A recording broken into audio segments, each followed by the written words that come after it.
Start. नमस्कार दोस्तों, स्वागत है आप सभी का। जी हाँ, आप आज आपको डिफरेंट प्लेटफॉर्म से डिफरेंट तरीके से शो शूट करते हुए नजर आ रहे हैं हम लोग, क्योंकि आज हमने अपने स्पोर्ट्स क्लब ऑफिशियल क्लब, जो कि हमारा क्लब हाउस का क्लब है, वहां पे होस्ट किया है आज का शो। और आपको बता दूं कि अब अगले बार से भी हम वही यहाँ पे एक हफ्ते में एक एपिसोड जरूर रखेंगे, जहाँ पे आपके क्वेश्चंस और हमारे आंसर्स होंगे। तो प्लीज डिस्क्रिप्शन बॉक्स पे आपको यूट्यूब के चैनल पे आपको लिंक मिलेगा डिस्क्रिप्शन बॉक्स पे, उसके थ्रू आप क्लब पे आ जाइए। और जो लोग हमारे साथ क्लब हाउस पर है वो लोगों को बोलना चाहूंगा कि प्लीज हमारे क्लब को फॉलो करके, मॉडरेटर्स को भी फॉलो करके, और जो भी स्पीकर पैनल पे हमारे गेस्ट हैं उनको भी फॉलो कर लीजिए। अब हम चलते हैं, आज हमारे शो में लवली भाई, नवीन भाई हमारे साथ शुरू करेंगे, और भी बहुत सारे पैनलिस्ट आ रहे हैं। तो आप दोनों का सबसे पहले स्वागत करता हूं मैं, लवली भाई और नवीन भाई। Thank you. So now we are starting the show. और कल का जो मुकाबला था, एकदम ऐसा थ्रिलर मुकाबला हमने देखा नहीं था, क्योंकि इतना thrilling match we were not expecting कि इंडिया जीतेगा। इंग्लैंड, क्योंकि दिन की जब शुरुआत हुई थी तो इंग्लैंड ही जीत सकता था, या तो मैच ड्रॉ होता था। इंडिया के चांसेस थे ऑलमोस्ट 5%, और वो 5% जैसे हुआ, उस 5% ने हिस्ट्री बना ली। लॉर्ड्स के मुकाबले एक और लॉर्ड्स का टेस्ट हमने जीत लिया, हमारे गिरफ्त में कर लिया। और यहाँ पे जो टीम के कॉम्बिनेशन था, जिस तरह से टेलेंडर्स ने बैटिंग की आज, मोहम्मद शमी की खासकर बल्लेबाजी, जिस तरह से बॉलर्स की बॉलिंग रही, जैसे मोहम्मद सिराज ने जिस तरह से सेकेंड और फर्स्ट दोनों इनिंग्स में 4-4 विकेटें निकाली, और अपना एक स्पार्क है, जो फ्यूचर स्पार्क है, वो दिखाया। वो दर्शाता है कि भारतीय टीम की फास्ट बॉलिंग बेंच कितनी बेहतरीन है। पहले इनिंग में बुमराह विकेटलेस थे, लेकिन सेकेंड इनिंग्स में बुमराह ने भी कंट्रीब्यूट किया। फर्स्ट इनिंग्स में जिस तरह से शमी ने विकेट नहीं मिले, शमी को विकेट्स मिले थे, कल शमी को सिर्फ एक ही मिला। और पर जिस तरह से ओवरऑल बैटिंग और बॉलिंग से दोनों से ही शमी ने कंट्रीब्यूट दिया है, लाजवाब है। और अब हम स्टार्ट करेंगे। लवली भाई, आप तो बहुत एक्सपीरियंस्ड है क्रिकेट में, आपने काफी समय से हम लोगों से पहले से भी क्रिकेट कवर किया हुआ है। तो आपसे मेरा सवाल ये है कि शामी की बल्लेबाजी में आपने क्या देखा है ओवर द इयर्स, जिस तरह से उन्होंने प्रदर्शन किया है, नॉट जस्ट वो टेस्ट मैच है, बट अवे टूर्स में जाके हमारे बल्लेबाजों को दिखाते हैं कि किस तरह से बल्लेबाजी की जाती है। हालांकि 2-3 शॉट्स जो कि लकी शॉट्स थे, बट उसके बावजूद जिस तरह से क्लीन हिटिंग का उन्होंने मुजाहिरा किया है, क्या कहना चाहेंगे उस बारे में लवली भाई आप? Hello, am I audible now? या यू आर। Okay. So देखिए, मोहम्मद शामी अगर हम कहें तो काफी टाइम पहले जहीर खान ने भी कई कैमियो खेली हैं इंडिया के लिए, और लोअर ऑर्डर में आकर, और खास तौर से कुछ कैमियो याद आती हैं लक्ष्मण के साथ, एक बहुत नामी ग्रामी बल्लेबाज जिसने लोअर ऑर्डर के साथ बहुत रन बनाए और काफी मैच विनिंग मतलब कॉन्टेक्स्ट में रन बनाए, वो थे वीवीएस लक्ष्मण। अब क्या था, कल जो था, देखो सबसे मुश्किल दौर कौन सा होता है, जहां दोनों बॉलर बैटिंग कर रहे हो, क्योंकि बैट्समैन तो है नहीं जो रन निकाल कर आपको सेव भी करेगा, आपको प्रोटेक्ट करके आपको चलाएगा। तो यहाँ थे दोनों बॉलर, अब उनके पास था nothing to lose, you know. तो वहां से उन्होंने वो काम किया जो हिस्ट्री बन गई। आपने वो जेस्चर देखा होगा जब ये लोग वापस आ रहे थे लंच पर, तो लॉन्ग रूम पर आकर पूरी टीम ने ग्रीट किया इनको। तो it was really nice, and it was really nice like moment for all of us. और ऐसा मोमेंट आपको एक बॉलर ने दिया, और बड़ी बात क्या थी कि हमारे टैलेंटर तो चले दोनों मैच में, लेकिन हमने उनके टैलेंटर को नहीं चलने दिया। यही कामयाबी है भारत की। और 2020-21 में जो हम काफी हद तक कहें तो 21 में हमने कुल मिलाकर ये शायद दूसरा मैच हमने जीता है, और अभी मैं उम्मीद करता हूं कि अगर हम 2 मैच और जीतते हैं तो शायद ये फॉरेन सोइल पर एक साल में सबसे ज्यादा जीत हो सकती है भारत की, मुझे जो लगता है। और मोहम्मद शामी पे तो मैं यही कहूंगा कि भाई वो बंदा कैमियो उसने साउथ अफ्रीका के अगेंस्ट साउथ अफ्रीका में भी खेली, ऑस्ट्रेलिया में ऑस्ट्रेलिया के अगेंस्ट भी खेली और इंग्लैंड के अगेंस्ट एक 50 मार चुके हैं वो नॉटिंघम में हाँ 52 2012 में। 52 रन उन्होंने जो बनाए थे। तो वो हाईएस्ट था 52, अब उसको क्रॉस करते हुए और यार मजेदार चीज क्या थी No, I think 51 it was. It was 51 in Yeah. 2014, Nottingham. 14 या नॉटिंघम में। और बड़ी अच्छी बात क्या थी, जो 6 मारा ना 50 करने के लिए, दैट वाज मतलब वो अपने आप में एक कॉन्फिडेंस को दिखाता है ना। आमतौर जो पे जो क्या होता उन्होंने है, आमतौर पे जो एक बल्लेबाज ये कोशिश करता है और वो बल्लेबाज कोशिश करता है जो अटैकिंग खेलता हो, लेकिन उस बल्लेबाज ने मतलब मैं तो उसको बल्लेबाज मानूंगा क्योंकि उसने बल्ले से रन बना के दिए हैं भारत को। हम्म तो उस बल्लेबाज ने वहां पर उस जेस्चर पे भी हिट किया। हम्म देखो, ईशांत शर्मा को भी हमें नहीं भूलना चाहिए, हम्म और ईशांत शर्मा से ज्यादा जो रोहित शर्मा और विराट कोहली ने डिनाई किया परसों कि हम लोग नहीं खेलेंगे, बैड लाइट है। और एक्चुअल में हमें ये जो भारतीय टीम है ना, ये दबने वाली टीम नहीं है। पिछले हाँ। कुछ सालों में हम लोग दब के नहीं खेलते, हम लोग दबा कर खेलते हैं, मतलब लोगों को दबाना अब सीख गए हैं। अब वो दौर चला गया जहां पर टीम सामने वाली टीम के प्लेयर आपको कुछ भी बोल दे, अंपायर कोई भी जेस्चर दे दे, अब वो दौर चला गया। अब वो दौर चालू हो चुका है जिसमें भारत आने वाले टाइम में डोमिनेट करेगा, और इन्हीं तेज गेंदबाजों के दम पर आपको शायद एक रिकॉर्ड और पता चला हो, तो आज तक ऐसा नहीं हुआ कि लगातार 2 टेस्ट में भारत का कोई स्पिनर विकेट ही ना ले पाए। तो ये अपने आप में कमांडेबल एक परफॉर्मेंस है भारतीय फास्ट बॉलरों की। और ये शामी उसमें एक ऐसे बॉलर है, आपने अगर नोट किया हो, वर्ल्ड कप में 2015 के वर्ल्ड कप में हाईएस्ट विकेट टेकर बंदा था, 19 में भी अच्छा किया। बंदे को इंजरी होती है, इंजरी होकर वो फिट होकर फिर आता है, और एक होता है ना, एक दम लगाकर। और उसका आप ये जरूर देखना, कभी नोट करना, तो उसका जो सेकंड स्पेल होता है ना, वो बहुत थ्रेटनिंग होता है। सो सर, शॉर्टर फॉर्मेट में तो समी को कंसिडर ही नहीं किया गया था, वो तो भला हो आईपीएल का। प्लीज स्टॉलन ब्रो, हमें वर्ड बाय वर्ड, हमें पर्सन बाय पर्सन मूव करना है। सो नवीन भाई, I want to ask you about Siraj, a future spark. जिस तरह से उस बंदे ने बॉलिंग की है, जो पैनापन की गेंदबाजी में दिखा है, बीच बीच में एक शॉर्ट बॉल जो कि एक अलग से जोश दिखा देता है, वो एक समय पे जब अगर टीम डाउन हो, पार्टनरशिप हो रही हो, तो आपको एक मोरल बूस्ट करने के लिए फास्ट बॉलर चाहिए जो एक बेहतर गेंद डाल देता है एकदम से, और सारी टीम का जो मोरल है ऊपर आ जाता है। जिस तरह की उनके बॉलिंग में स्पार्क नजर आ रहा है, पहले मैच में डेब्यू से लेके कि फोर्थ मैच में अटैक के लीडर के रूप में, जिस तरह से उन्होंने अपना प्रदर्शन अपने सिचुएशन को ढाला है, आप क्या कहना चाहेंगे नवीन भाई उस यंग गेंदबाज के बारे में? सबसे पहले तो एक अच्छा दिन था कल का, because yesterday was a Independence Day, and so first of all I will start with saying Happy Independence Day to all, belated Happy Independence Day to all. तो एक अच्छा दिन है। अब प्रीवियसली अगर आप देखा जाए तो इस दिन में हमारा जो रिकॉर्ड है वो बहुत अच्छा नहीं रहा। इंडिपेंडेंस डे के दिन हमने 3 मैच खेले थे, उनमें हमारी स्थिति बहुत खराब हुई थी। yesterday was the first day जब हमारी स्थिति अच्छी हुई है।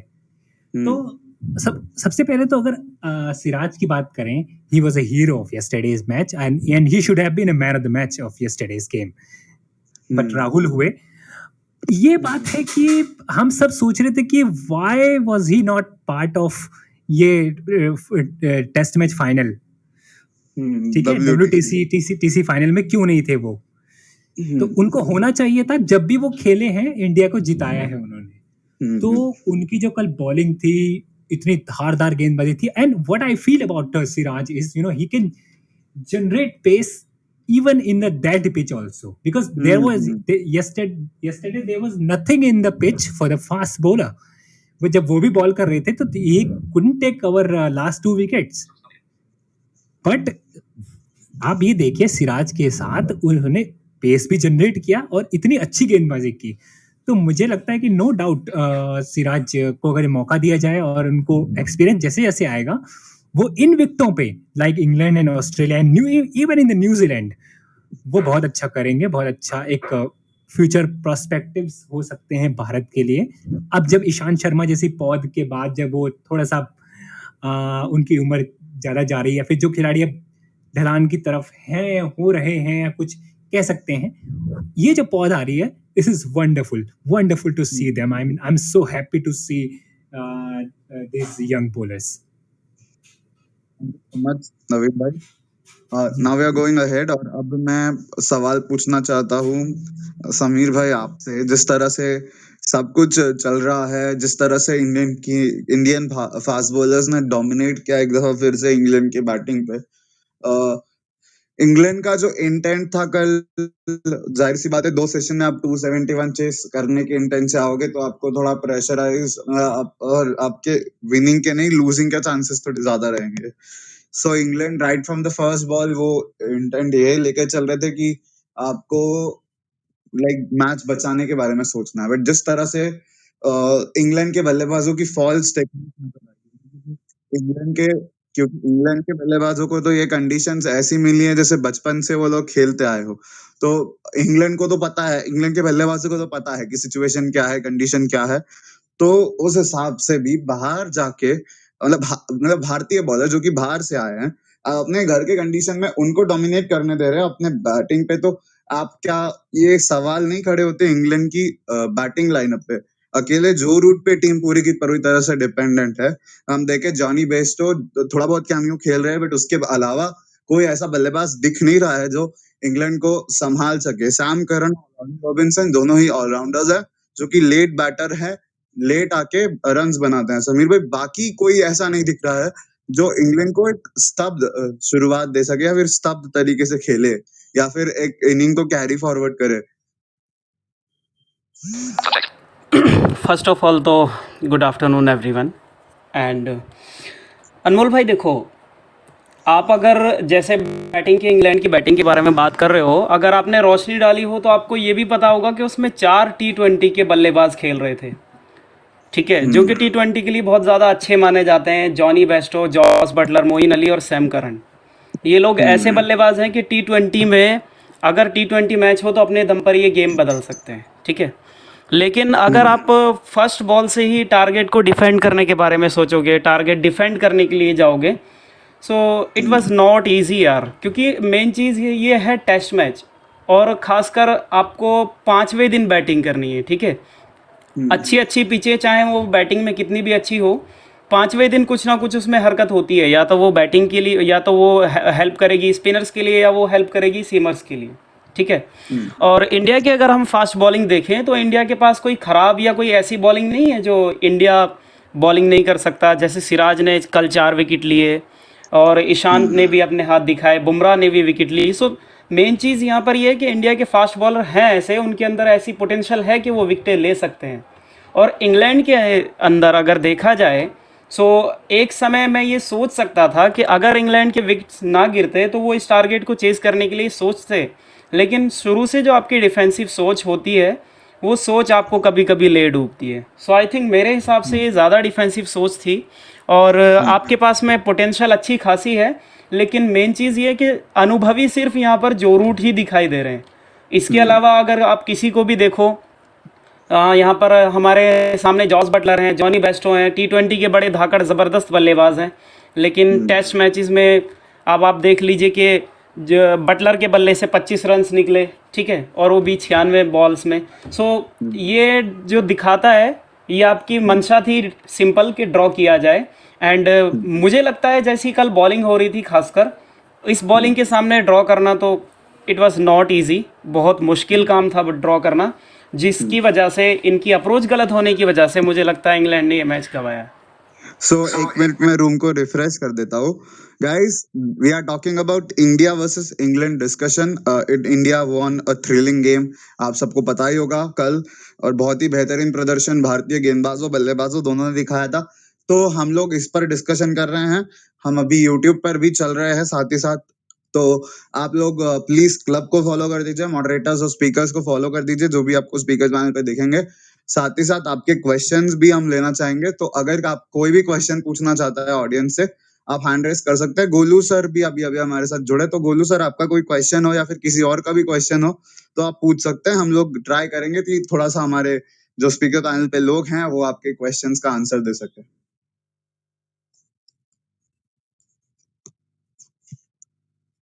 तो कोई भी सवाल हो तो आप प्लीज अपना हैंड रेज कीजिए और पूछिए।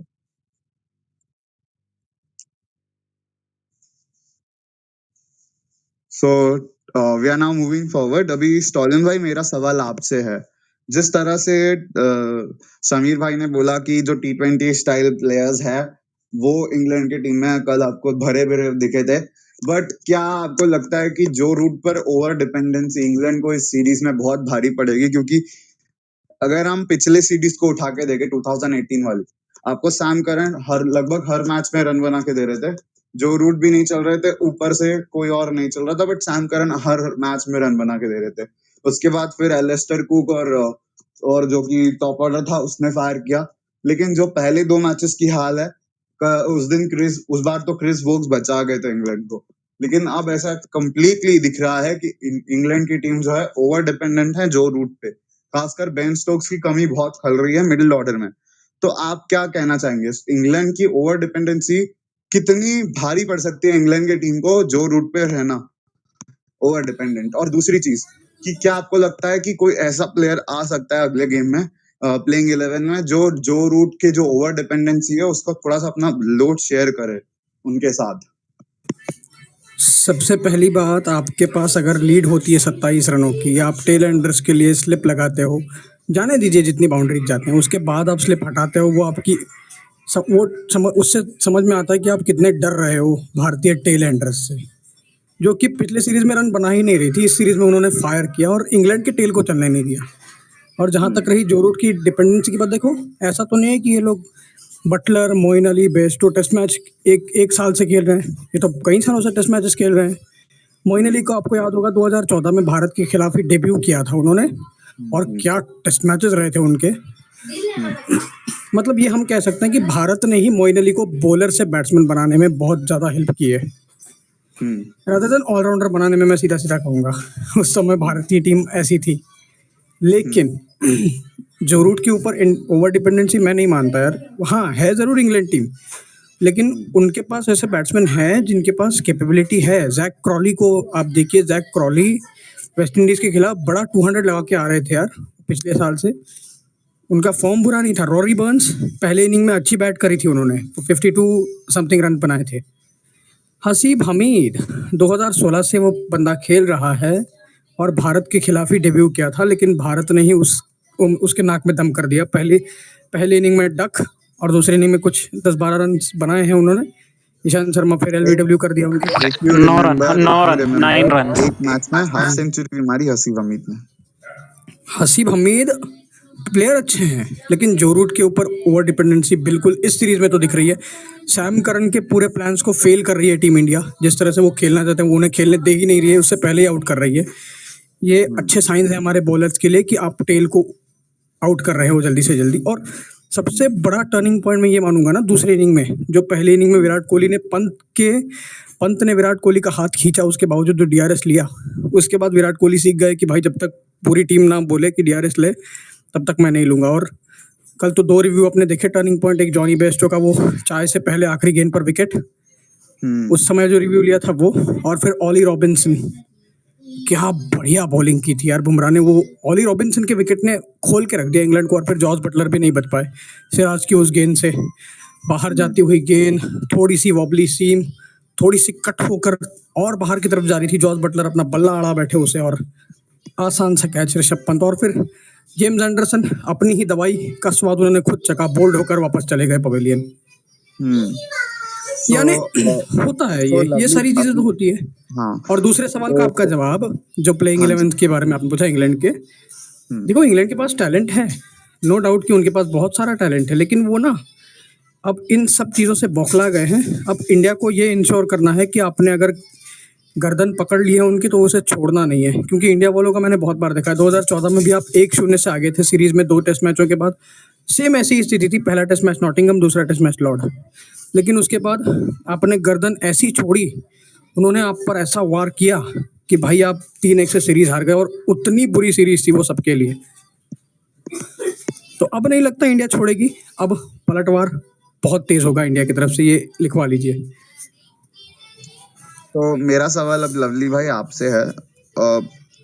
यहाँ पे सवाल जाहिर सी बात है कि 2018 से जो लेसन्स इंडिया ने लिए थे इंग्लैंड के टेल एंडर्स से, जो भी, पर जो इंटेंसिटी हमें फील्डिंग में भारतीय टीम से दिखी है, जिस स्लिप कैचिंग की बात करते हैं हम, और हम बात करते हैं जो कि ग्राउंड फील्डिंग की, तो जो इंटेंसिटी इस सीरीज में नजर आ रही है, हमें अभी कैचेस छूटते हुए ज्यादा दिखे नहीं है भारतीय टीम की ओर से। जिस तरह से फील्डिंग और फिटनेस लेवल भारतीय प्लेयर्स का भी इम्प्रूव्ड है, जिस तरह से फील्डिंग ने बॉलर्स को सपोर्ट किया है, उस पर आप क्या कहना चाहेंगे? क्योंकि इस पे कोई भी स्पोर्ट्स चैनल जो की बात नहीं करता है। अब हम बड़े बड़े यूट्यूब चैनल्स जानते हैं स्पोर्ट्स, हम कोट नहीं करना चाहते चैनल्स को, बट फिर भी बहुत सारे चैनल्स हैं जो कि इन विषयों पर बात नहीं करते कि स्लिप कैचिंग जो भारत की पहले वीकनेस हुआ करती थी, वो कितना बेहतरीन इम्प्रूव आपको देखने मिला है। जिस तरह से ऑस्ट्रेलिया में हमने कैचेस छोड़े, बट जिस तरह से इंग्लैंड में कैचिंग रही है, लवली भाई। देखो कैचिंग जिसे हम एक फील्डिंग का एक हाई स्टैंडर्ड मानते हैं कि भाई खास तौर से स्लिप कैचिंग टेस्ट क्रिकेट में, जो कि बहुत इम्पोर्टेंट और हो जाती है जब आप सीमिंग कंडीशन में खेलते हैं। तो कल भी 2 कैच छूटे हैं भारत से, एक हमीद का कैच छूटा था और एक बटलर का कैच छूटा था। 2 कैच छूटे हैं भारत से। वही बात है कि अभी आप एक पॉजिटिव नोट पे आपने मैच एंड किया है, तो इसलिए हम उस पे बात कर नहीं रहे। इवन आपने अगर ध्यान दिया हो तो बेस्टो ने कैच छोड़ा रहाणे का। इट वाज़ क्रूशियल, मतलब उस समय वो बहुत क्रूशियल था, क्योंकि जब रहाणे और पुजारा की पार्टनरशिप लग रही थी and it was around, team का स्कोर 100 के आसपास था, तब कैच 100 छूटा था। 102 रन थे फिर। हाँ, तो तब वो कैच छूटा था। तो कैचिंग बहुत इम्पोर्टेंट होती है, लेकिन मैं वही कहूँगा कि वो हमारा पॉजिटिव नोट पे एंड हुआ है मैच, इसलिए हम उसके ऊपर ज़्यादा बात कर नहीं रहे हैं। लेकिन रोहित शर्मा से एक हमीद का कैच छूटा है, एक विराट कोहली से बटलर का कैच छूटा है, और वो अगर मैच ड्रॉ भी करा ले जाते, तो आप ज़रूर विराट कोहली की उस कैच ड्रॉप की बात करते,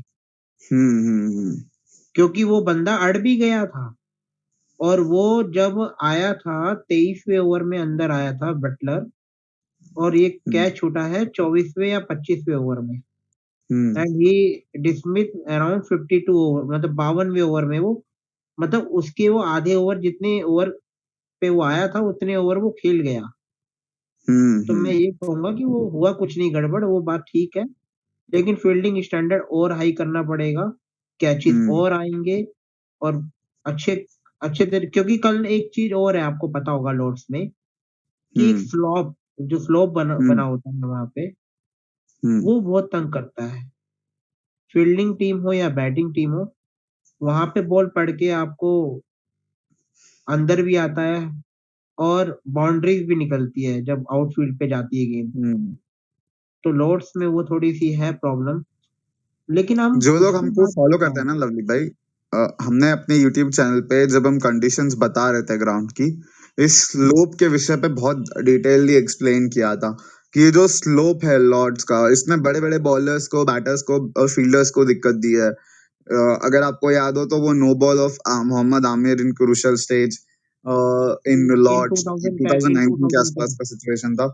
और जिस तरह से स्लोप ने सबको परेशान किया है, लेकिन उसके बावजूद भारतीय टीम क्रिकेट के मैका में 3 मैचेस खेली है अब तक पिछले 6 सालों में, पिछले 7 सालों में, और 2 जीतकर है, 2 जीत चुकी है। तो लॉर्ड्स के इस ग्राउंड में भारत का जो इतिहास है वो किस तरह से आगे बढ़ रहा है, जिस तरह से आगे बढ़ रहा है, बहुत ही सुखा, मतलब बहुत ही सुख की फीलिंग्स है, क्योंकि आप बहुत ही मतलब इतने बड़े ग्राउंड में जाके इतना बेहतरीन प्रदर्शन करते हो, तो जाहिर सी बात है खुशी होगी।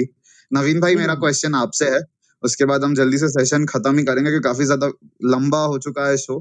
नहीं नहीं जल्दी हम ड्यूरेशन अमूल्य चलिए अमूल्य ड्यूरेशन भाई, एक चीज बोलना चाहता हूँ मैं, फिर आप पूछ सकते हैं। हाँ जी प्लीज मैं प्लीज। बस मेरा एक ड्रीम है हाँ जी कि 2021 चल रहा है, हाँ मैं चाहता हूँ कि 2029 या 30 तक हम सेना सेना पर हाथ मतलब कॉन्कर कर लें। मतलब सेना हर एक हाँ, तो जितने भी सेना कंट्रीज है वहां पे हम हर कंट्रीज पे जीते series, right? That's Anmol what भाई, एक को तो हमने कॉन्कर कर लिया, बची सेन बचा है उसमें से। साउथ अफ्रीका, हाँ इंग्लैंड, ये तो न्यूजीलैंड, पता है। तीनों को कॉल ऑस्ट्रेलिया को कर तो ले। हमने ले लिया। तो अगर हमने वो कर लिया ना तो हम्म मजा आ जाएगा। और यही फास्ट बॉलर, अभी तो 4-5 फास्ट बॉलर ऐसे हैं जो बीच बस लगे हुए हैं पीछे पीछे, जब उनको मौका मिल जाएगा तो वो भी तोड़ के रख देंगे। वो तो हम्म। इंग्लैंड के लिए अच्छी बात हुई कि शार्दुल ठाकुर इस मैच में नहीं खेले, नहीं तो अपने स्विंग से परेशान करते वो। बिल्कुल। एक चीज और मैं आपको बताऊं, भारत की जो कमजोरी थी ना, भारत 2007 में एक सीरीज जीता था इंग्लैंड में 1-0 से। उसके हम्म बाद भारत क्यों नहीं जीत पाया पता है? हम्म 2011 में हम लोग गए इंग्लैंड, वहां पे क्या प्रॉब्लम थी? बॉलिंग। हमारे स्पिनर ओवर डाल रहे हैं, है ना, 25-25 30-30 ओवर। जहीर खान इंजर्ड होकर वापस, ऑस्ट्रेलिया गए, जहीर खान इंजर्ड होकर वापस एक एक टेस्ट में। तो हमारे पास ना प्रॉब्लम वही था। 2007 में Zaheer Khan was a hero. Zaheer Khan एक हीरो की तरह सामने आए थे। और जहीर खान का जो करियर का मोमेंट था ना, वो 2007 में ही आया है। जहीर खान 2007 से पहले और 2007 के बाद दोनों में बहुत फर्क है। तो मैं यही कहूंगा कि अभी हमारे पास अच्छे खासे फास्ट बॉलर हैं जो कि हमें सेना पर कॉन्कर करने में मदद कर सकते हैं। बस बल्लेबाज कुछ ना कुछ कर दें। आपने कहा था ना भी, जो रूट की ओवर डिपेंडेंसी जो इंग्लैंड, आपको याद होगा 2018 में विराट कोहली पे भी ओवर डिपेंडेंसी थी भारत की, तभी भारत कुछ अच्छा जी नहीं जी कर जी बिल्कुल। अच्छा, एक पाया। बात मैं कहना चाहता हूँ।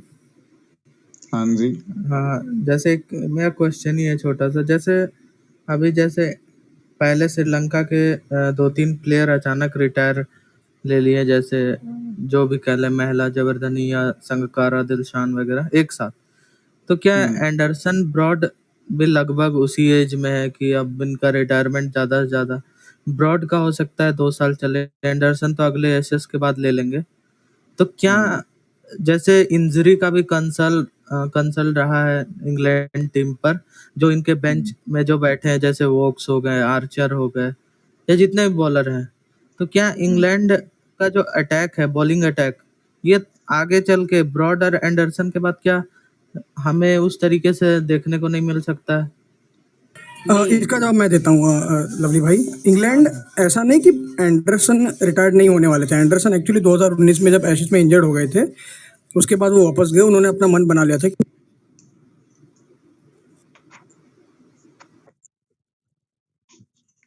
I think we can't hear you, Stolen bro. Lovely bhai, go with his answer. Yes.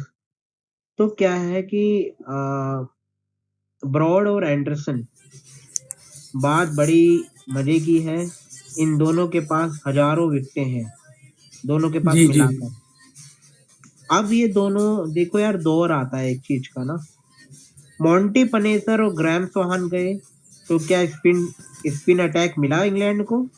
बिल्कुल नहीं, नहीं मिला। अब तक नहीं मिला उनको। आदिल रशीद आए थे बीच में, टेस्ट क्रिकेट छोड़ के चले गए। तो बिल्कुल। हमें ये कहना चाहिए कि एक दौर है। और पता है, इसी चीज में भारत बड़ा फॉर्चुनेट है कि भारत बहुत हमेशा ज्यादा। रिप्लेसमेंट लेके रखता है। तभी हम आगे भी, हम हमारे विराट कोहली या रोहित शर्मा या रहाणे रिटायर होने के बाद भी हमारे पास कोच तैयार है अगली भी। लेकिन वो ओके। और टीमों के साथ नहीं है, इसी वजह से बाकी टीमें स्ट्रगल कर रही हैं, इवन ऑस्ट्रेलिया स्ट्रगल कर रही है। आपको मैं बताऊं तो 2008 के बाद या 10 के बाद ऑस्ट्रेलिया ऑस्ट्रेलिया रही ही नहीं है। वो 2015 का वर्ल्ड कप जरूर जीते हैं, लेकिन उस वर्ल्ड कप में भी कुछ मजेदार मतलब, देखो क्या होता है, वो वर्ल्ड कप इसलिए ज्यादा याद नहीं रखा जाता क्योंकि एक तो वही उनकी होम सोइल पे था और निकाल गए वो। लेकिन अगर आप ओवरऑल अगर परफॉर्मेंस निकालोगे Ponting, Martin, Gilchrist, Hayden, Langer, Michael Clarke, इनको आप निकाल दो तो आपको ऑस्ट्रेलिया उसके बाद बिल्कुल कुछ नजर नहीं आएगी। कैमरन वाइट जैसे प्लेयर आते हैं जाते हैं, डैनियल क्रिश्चियन आते हैं जाते हैं, there is no proper technique. एक प्लेयर उनका रहा है, और एक प्रॉब्लम और है इसके पीछे कि यार आपको कोई प्लेयर मिलता है तो आप उस पर स्टिक क्यों नहीं करते। एक इनका प्लेयर था इन्वेस्टमेंट नहीं करते ऑस्ट्रेलिया। मैट रेनशो, आपने सुना होगा। बहुत या ही जी 2017 का हीरो इंडियन सीरीज का। भाई आपने उसको कंटिन्यू क्यों नहीं किया। अब वो बंदा बिग बैश खेलता है तो उसका करियर तो बॉलिंग भी अच्छी डालता है वो। उसका करियर तो वैसे ही खत्म है। अब आप कहोगे कि अपने जो टेस्ट प्लेयर देखो, पहले तो हमें ये डिसाइड करना पड़ेगा ऑस्ट्रेलिया जो डोमिनेट किया है ना क्रिकेट में, वो किया क्यों है। क्योंकि उन्होंने लैंगर उनका तय था कि वो टेस्ट में खेलेगा, बिल्कुल बिल्कुल जस्टिन तय लैंगर। था कि वो टेस्ट ही खेलेगा, और एक टाइम में स्टीवो ने भी तय कर लिया कि वो टेस्ट ही खेलेंगे। तो ये बहुत जरूरी होता है कि आपको ये तय कर लेना चाहिए कि आपको खेलना क्या है। आजकल के समय में, आजकल के दौर में बंदा चाहता है भाई मैं लीग भी खेलूं, भाई मैं टेस्ट क्रिकेट भी खेलूं, वो हो ही नहीं सकता। फिर वो पाटा विकेट वाले प्लेयर बन जाते नहीं हैं। हो सकता, बिल्कुल नहीं। उनको ये मेरा स्विंग कंडीशन में बैटिंग करने की समझ नहीं होती। और जो स्टोरी में शेयर कर रहा था अनमोल भाई, बात कही गोलू भाई ने ब्रॉड और एंडरसन के जाने के बाद इंग्लैंड बहुत स्ट्रगल करने वाला है। जैसे एलिस्टर कुक के जाने के बाद उनको एक अच्छा ओपनर नहीं मिल पाया है। एग्जैक्टली आपको पता होगा Rory Burns, he is not a good opener. Good opener, yes. ठीक है। और एक चीज देख लो कि Absolute. जैसे स्ट्रॉस भी चले गए थे तो कहीं ना कहीं कुक का थोड़ा फॉर्म पे असर किया था। हाँ, पीटरसन को देखो यार, लेकिन एक प्रॉब्लम पीटरसन के जाने के बाद चीज ये थी ना कि कुक तो अड़े हुए थे ना। बिल्कुल अब तो बिल्कुल। दोनों ही नहीं है कोई, हाँ दोनों बिल्कुल। एंड पे। अब मिडिल ऑर्डर में पीटरसन, जायंग बेल, जोनाथन ट्रॉट, निक कॉम्पटन, भाई इयान बेल। अब प्रॉब्लम देखो, मैं ये कहूंगा कि बटलर का एक 150 आया था एक साल पहले, ठीक है, अगेंस्ट साउथ पाकिस्तान। ठीक है। पाकिस्तान के सामने। हाँ, मोइन अली वो बढ़िया है। जोनी बेस्टो वो बहुत स्ट्रगल कर रहा है, वो इंडिया में भी स्ट्रगल किया, उससे पहले भी स्ट्रगल कर रहा है, वो स्ट्रगल कर रहा है। पर if you remember Jonny Bairstow 2016-17 में अपने ड्रीम फॉर्म में थे टेस्ट मैचेस में, लवली भाई जिस हाँ, तरह से उन्होंने इंग्लैंड को। वो ऑलमोस्ट हर मैच में उसका एक 50 होता था। हाँ बिल्कुल। जैसे केएल राहुल के साथ तो हुआ था अब ऑस्ट्रेलिया दौरे पे। हाँ, अब क्या आपको अरे हम सबकी बात तो कर रहे हैं, हमने इंडिया के प्लेयरों के ओपनरों की बात नहीं की, क्योंकि वो बहुत जरूरी है। अगर वो वो तो दोनों करेंगे। ने ओपनिंग स्टैंड, अगर वो दोनों मैच में ओपनिंग स्टैंड नहीं देते ना, तो आप भी 200 नहीं बना पाते। नहीं बना पाते, बिल्कुल नहीं बना पाते सर। सबसे पहले क्योंकि आप देखिए ना 276 पे 3 के बाद। मैं स्पेशली बात करना चाहूंगा केएल राहुल की, जिस तरह से उन्होंने अपने स्ट्रोक मेकिंग के खेल को एडजस्ट किया। देखो रोहित शर्मा तो कंसिस्टेंटली टेस्ट क्रिकेट खेल रहे थे, ऑस्ट्रेलिया में खेले थे, उसके बाद वो इंग्लैंड का दौरा हुआ था, इंडिया में आए थे इंग्लैंड, तब भी खेले थे। बट केएल राहुल को इमीडिएटली आईपीएल के बाद उनको, मुझे याद नहीं आता है कि WTC फाइनल्स में भी वो नहीं। खेले हो। भाई WTC फाइनल्स में रोहित स्क्वाड में भी नहीं थे वो तो। एक बात बताऊं, केएल राहुल को बलि का बकरा बनाया जाता है, जैसे राहुल द्रविड़ को बनाया जाता था ना, कि बेटा तुझे मैं कीपिंग भी करवाऊंगा, तुझे मैं मिडिल ऑर्डर में भी करवाऊंगा, तुझे ओपनिंग भी कराऊंगा। जब बिल्कुल। मेरा मन द्रविड़ के साथ ये होता था, है ना। अब राहुल द्रविड़ से भी तो ओपनिंग करवाई है। बिल्कुल। और अगर आपको एक बात बताऊं तो दोनों सेम स्टेट से भी हैं, दोनों हाँ, कर्नाटक। कर्नाटका में यही कहने वाला था अनमोल, कीपिंग किया है। यही कहने वाला था मैं। तो भाई मैं ये कहूंगा केएल राहुल को जितना ह्यूमिलिएट किया गया था ना 2018 में, लोगों ने गालियां दी, भैया ये प्रॉब्लम है, ये प्रॉब्लम है। अरे यार एक बात बताइए, 2018 पहली सीरीज थी उसकी, ठीक है, इंग्लैंड में। अगर वो प्रॉब्लम थी भाई देखो एक प्लेयर है ना, उसके लिए तो एक एलियन कंडीशन है। आई थिंक अभी हमारा शो का जो ड्यूरेशन है Yes, अभी you वो can. You can. Already we have cross 35 minutes plus. So Okay, okay, इतना sorry. जी इतना लंबा ऑडियंस नहीं देखेगा, सो हमको रैप अप करना होगा। भारतीय ओपनर्स ने बहुत बढ़िया किया, जैसे कि आपने बोला, बहुत ही गजर का प्रदर्शन भारतीय टीम से। अब आप लोगों के फाइनल रिमार्क्स बस 2-2 मिनट में मैं सबको दे रहा हूँ, 2-2 मिनट। अब प्लीज फटाफट आपके फाइनल रिमार्क्स दे दीजिए जो भी स्पीकर पैनल पे, and will end the show after this. पहले समीर भाई आप बोलिए, क्योंकि आप काफी टाइम से बहुत शांत बैठे हुए हैं। मैं तो खैर क्या ही ज़्यादा एक्स्ट्रा बोलूँगा, क्योंकि यहाँ पर काफ़ी बड़े बड़े एक्सपर्ट्स हैं और काफ़ी मज़ेदार बात यहाँ पर छेड़ी ओपनर्स के बारे में। मुझे भी ख़ास तौर पे बात करनी ही थी, क्योंकि केएल राहुल एक ऐसे ओपनर बन के आए थे जिनको कोई देख ही नहीं रहा था मयंक अग्रवाल के सामने। जबकि मुझे शुरू से ही, जब केएल राहुल खेले भी नहीं थे तभी से मुझे ये लगता था कि अगर केएल राहुल आते हैं टेस्ट क्रिकेट में और वो मयंक अग्रवाल की जगह लेते हैं तो बहुत ज़बरदस्त हमारे लिए वो ओपनर हो सकते हैं, और वैसा उन्होंने करके दिखाया है, क्योंकि उनके अंदर वो पोटेंशियल दिखी है। लेकिन मुझे ये समझ नहीं आ रहा, जैसा अभी मैंने लवली सर से भी सुना, कि मुझे ये समझ आता ही नहीं है कि केएल राहुल को बलि का बकरा हमेशा क्यों बनाया जाता है। कभी उन्हें किसी नंबर पे लाया जाता है, कभी कहीं लाया जाता है, कभी उनके हाथ में विकेट कीपिंग होती है तो कभी उनके हाथ में विकेट कीपिंग नहीं भी होती है। सो केएल राहुल एक बेस्ट ओपनर है, और अगर रोहित शर्मा अपनी उसी फॉर्म में आ जाएं जिस फॉर्म में वो जब इंडिया से इंग्लैंड सीरीज़ हुई थी अभी पिछले टाइम जब इंग्लैंड आया था, सो वही हो जाए तो ये ओपनिंग जोड़ी मेरे हिसाब से बेस्ट है। और अगर अभी आने वाले 3 मैचेस में यही जोड़ी वापस कंटिन्यू रही तो मुझे लगता है ये लोग कुछ ना कुछ धमाका ज़रूर करेंगे। धमाका तो ऑलरेडी कर चुके हैं समीर भाई।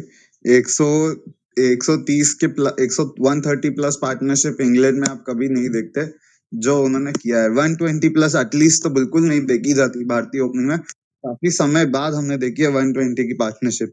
तो लवली भाई आपके फाइनल रिमार्क्स। देखो, मेरा फाइनल रिमार्क में यही होगा कि भैया आप टैलेंटर को उनके रूट वूट कुछ भी करें, रूट को भी तो सहारा चाहिए होगा ना।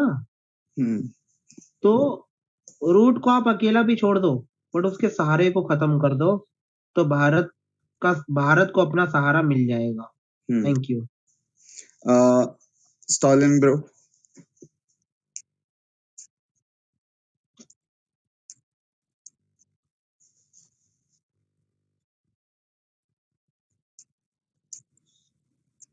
Stalin bro, can you hear us? I don't think he can. So Golu भाई आपके फाइनल रिमार्क्स दे दीजिए।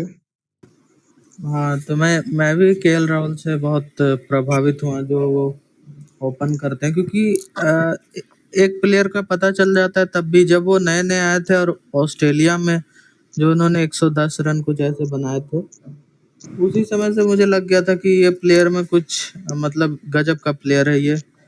और उस समय ऑस्ट्रेलिया की अटैक भी काफी बेहतर थी।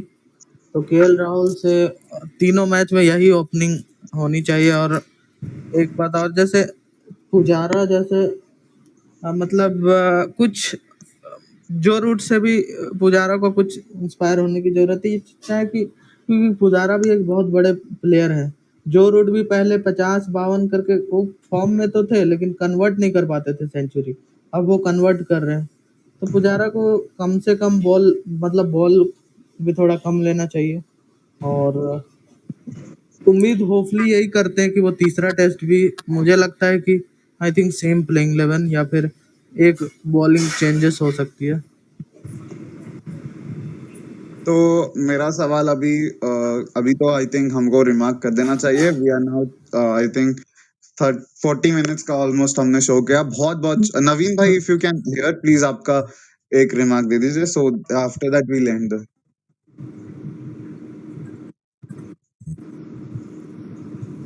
He's not there, I think.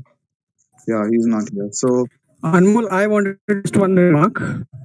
या I wanted आपका थोड़ा नेटवर्क मेरा थोड़ा प्रॉब्लम। सवाल हाँ, ये है कि आ रही आवाज ठीक से? ओके। नहीं, थोड़ा आवाज अटक रहा है आपका। और तो मेरा रिमार्क ये है ना हाँ, तो कि रोहित शर्मा ने जो पिछले बार मार के जो छक्का मारा, उसके बाद उनको वो शॉट कंट्रोल करना चाहिए। Stalin bro your. Okay, no issues, Anmol. You can end the program. I will give it some another Okay, another day. so Okay. thank you so much, Lovely Bhai, to come. Thank you so much, Golu Bhai. Thank you all. Thank you, Samir Bhai. Please follow the club, please follow the moderators. Please subscribe our channel. Also press the bell icon. Do not forget to follow us in Clubhouse from the link given in the description box below. Also, do not forget to subscribe our Telegram channel from the link given below in the description box. Thank you so much for staying with us. Now you can end the show. Now we are ending this show. Thank you so much. Thank you. Please subscribe.